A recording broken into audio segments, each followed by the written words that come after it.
Today I want to at least give you a brief summary of how to change a muffler on an 850G Case Bulldozer. And this is a crawler edition. It was between 1993 and 1997. This muffler needed to be changed, as you can see, because it was rotted out on this side and on the bottom side. And I would have started the video showing you how to take that off, but that's kind of self-explanatory. When I took this side panel off, and then to get this top panel off that the exhaust is bolted into, there's 6 bolts. 1, 2, 3 here, 3 up there. Plus you take the 4 bolts out of the exhaust panel. You take the breather off by loosening this clamp. You loosen this clamp and slide it up, and then the breather comes off. And then that panel just comes right off there. So you take that panel off so you can get to it. You've got one clamp right here that clamps onto the bottom of the bulldozer, of the muffler. You take that off and loosen it, and then you take the clamp off to the top of the exhaust, that clamps onto here. Once you take those clamps off, then it'll all just come off. Now the problem with having something like this on there, the bottom part of this part would have been like that when it came new, something like that. But what we had was it was stuck. Just lift the new one off.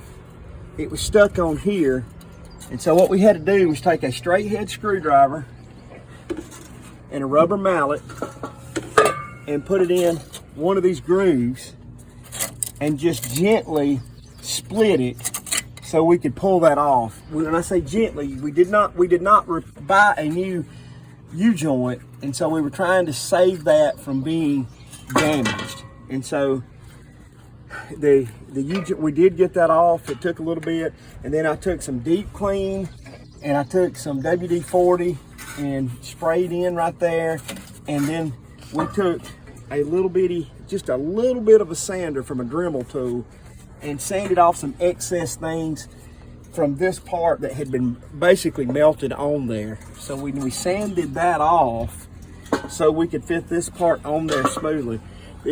One thing you got to do, if you got a Case parts manual, it'll tell you the Case part number. You'll be sure you've got the right part. Sometimes you can get these off the internet.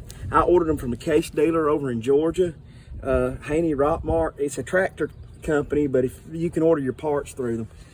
And then one mistake, if you don't know, you can turn it upside down and put it on like that, but it won't go on. Okay, it'll get stuck. So you gotta make sure, a good handy tip, this goes on the bottom, because if you put it facing up, it would collect water and rust, and plus it won't fit.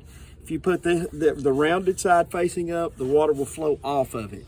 And so just a good rule of thumb, not to mention it won't fit, but before you get into hours of hammering and fussing about it, just remember, put it on like that. The rounded part goes up top.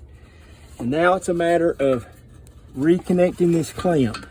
So when we're going to take a break from the video right now, we're going to slide this clamp up.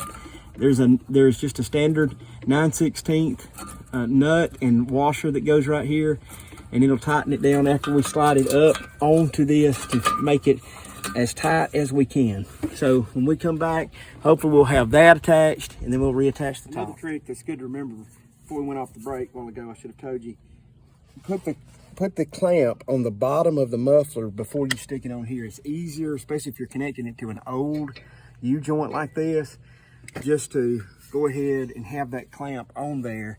Get your nuts and your washers where you need it to go, and then slide it on, and then it's just a matter of tightening that down, and you're not having to wiggle it up. So that's just a trick before we go off that I wanted to tell you. And so now, and by the way, that's a 9/16 on your socket, just in case you're looking for it and you need to know. Let me make sure I'm telling you correctly on that. So we did, yes, it's a 9/16. So you make sure you just have a 9/16 for that. These bolts here are 3/4. So you got 3/4 inch sockets that go on that. And then it's 9/16 on these, generally on these clamps here, and the one that'll go up here on the exhaust are 9/16 sockets. They're easy. A little WD-40 or a little deep clean or some of that nature will help you get that going. One thing in reassembling the exhaust back to the muffler, you want to go ahead and put what we've done is we went ahead and put our exhaust pipe back in the plate because it's got to go in there. And what you don't want to do is put the plate on there and then remember, I forgot to put the exhaust pipe back on. So make sure you put it in there, and it's got 4 bolts that connect it. There's a metal plate and 4 bolts that connect it to this panel. So we just kind of have, my son and I have kind of put the 4 bolts in, just kind of halfway screwed them in so that we can now place it up over, and then we'll tighten it down. And there's one piece, of course, right here that'll go on the top of the exhaust. And it'll slide down. And this is the clamp that'll go over that part right there.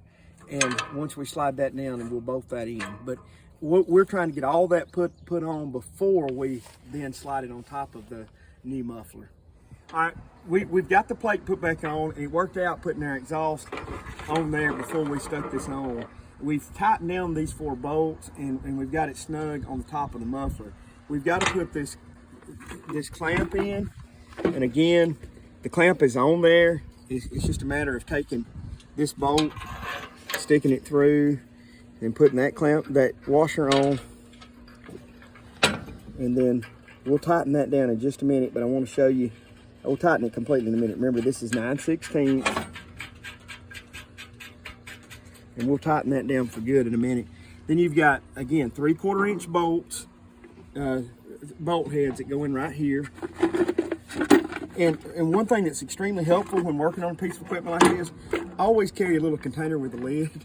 Because if you're like me and you get through and you think, where did I put all those bolts, and do I really need all those bolts anyway? So if you got a container, all your bolts go in the container. When you're ready to reassemble everything, you put it back in. For those of you that are professional mechanics, don't make fun of me. I'm a small farmer who's doing the best I can. And my son is filming this. We're on a budget here. So anyway, we keep it in the container, and we'll reverse this. Remember, there's 6 bolts, 3 across the top, 3 here. I also wanted to show you, remember, this breather has the same clamp that does. And to get this plate off, I had to loosen that breather, slide that clamp down, and put it on. But remember, to put it back on there, all you do is slide it back on, wiggle it a little bit. We'll get it a little further down there in just a minute, and then we'll take a 9/16 and tighten that right back up. And then hopefully, other than putting the side panel back on, which again, you attach the side panel to the same 3/4 inch bolts. Once we put the side panel back on, this project should be done, and you should know how to at least have an idea of how to change a muffler on an 850G crawler. All right, we got the muffler completely replaced. When I say we, I mean Camden, my son, who's behind the camera, and myself got it done. Deep Creek, which I kept calling Deep Clean, which is a different kind of lubricant. The WD-40 come in really handy when you're trying to get stubborn bolts loose. They're not paying me to sponsor yet, but maybe they will one day. You can tell it's idling a little rough. It idles a little better when you got the accelerator adjusted, but it sounds a lot different. And remember, I'll show you how to get the old one off, because this is what we started with. Unless you think that I let this get like this, I bought the Bulldozer when it was 30 years old and decided I would replace that. By the way, I wouldn't so derelict that I let it get that bad. Thank you.